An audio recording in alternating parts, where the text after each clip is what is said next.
حضرت زید بن ثانہ رضی اللہ تعالی عنہ جو پہلے ایک یہودی عالم تھے، انہوں نے حضور صلی اللہ علیہ وآلہ وسلم سے کھجوریں خریدی تھی۔ کھجوریں دینے کی مدت میں ابھی 1-2 دن باقی تھے۔ انہوں نے بھرے مجمع میں حضور صلی اللہ علیہ وآلہ وسلم سے انتہائی تلخ و ترش لہجے میں سختی کے ساتھ تقاضا کیا، اور آپ صلی اللہ علیہ وآلہ وسلم کا دامن اور چادر پکڑ کر نہایت تند و تیز نظروں سے آپ کی طرف دیکھا اور چلا چلا کر یہ کہا، اے محمد صلی اللہ علیہ وآلہ وسلم، تم سب عبد المطلب کی اولاد کا یہی طریقہ ہے کہ تم لوگ ہمیشہ لوگوں کے حقوق ادا کرنے میں دیر لگایا کرتے ہو، اور ٹال مٹول کرنا تم لوگوں کی عادت بن چکی ہے۔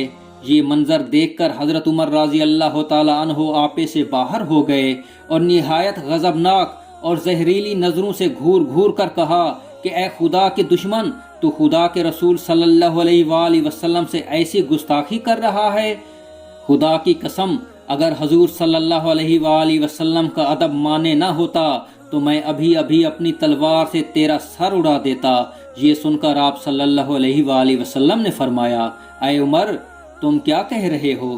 تمہیں تو یہ چاہیے تھا کہ مجھ کو ادائے حق کی ترغیب دے کر اور اس کو نرمی کے ساتھ تقاضا کرنے کی ہدایت کر کے ہم دونوں کی مدد کرتے۔ پھر آپ صلی اللہ علیہ وآلہ وسلم نے حکم دیا، اے عمر رضی اللہ تعالیٰ عنہ، اس کو اس کے حق کے برابر کھجوریں دے دو اور کچھ زیادہ بھی دے دو۔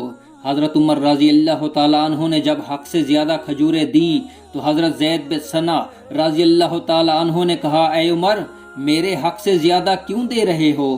آپ رضی اللہ تعالیٰ عنہ نے فرمایا کہ چونکہ میں نے ٹیڑھی ترچھی نظروں سے دیکھ کر تم کو خوفزدہ کر دیا تھا، اس لیے حضور صلی اللہ علیہ وآلہ وسلم نے تمہاری دلجوئی اور دلداری کے لیے تمہارے حق سے کچھ زیادہ دینے کا مجھے حکم دیا ہے۔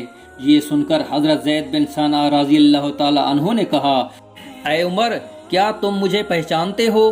میں زید بن ثانہ ہوں۔ آپ رضی اللہ تعالی عنہ نے فرمایا کہ تم وہی زید بن ثانہ ہو جو یہودیوں کا بہت بڑا عالم ہے؟ انہوں نے کہا، جی ہاں۔ یہ سن کر حضرت عمر رضی اللہ تعالی عنہ نے دریافت فرمایا کہ پھر تم حضور صلی اللہ علیہ وآلہ وسلم کے ساتھ ایسی گستاخی کیوں کی؟ حضرت زید بن ثانہ رضی اللہ تعالی عنہ نے جواب دیا کہ اے عمر رضی اللہ تعالی عنہ، دراصل بات یہ ہے کہ میں نے تورات میں نبی آخر الزمان صلی اللہ علیہ وآلہ وسلم کی جتنی نشانیاں پڑھی تھیں ان سب کو میں نے ان کی ذات میں دیکھ لیا، مگر 2 نشانیوں کے بارے میں مجھے ان کا امتحان کرنا باقی رہ گیا تھا۔ ایک یہ کہ ان کا حلم جہل پر غالب رہے گا، اور جس قدر زیادہ ان کے ساتھ جہل کا برتاؤ کیا جائے گا اسی قدر ان کا حلم بڑھتا جائے گا۔ چنانچہ میں نے اس ترکیب سے ان دونوں نشانیوں کو بھی ان میں دیکھ لیا، اور میں شہادت دیتا ہوں کہ یقیناً یہ نبی برحق ہیں۔ اے عمر رضی اللہ تعالیٰ عنہ، میں بہت ہی مالدار آدمی ہوں۔ میں تمہیں گواہ بناتا ہوں کہ میں نے اپنا آدھا مال حضور صلی اللہ علیہ وآلہ وسلم کی امت پر صدقہ کر دیا۔ پھر یہ بارگاہ رسالت صلی اللہ علیہ وآلہ وسلم میں آئے اور کلمہ پڑھ کر دامن اسلام میں آ گئے۔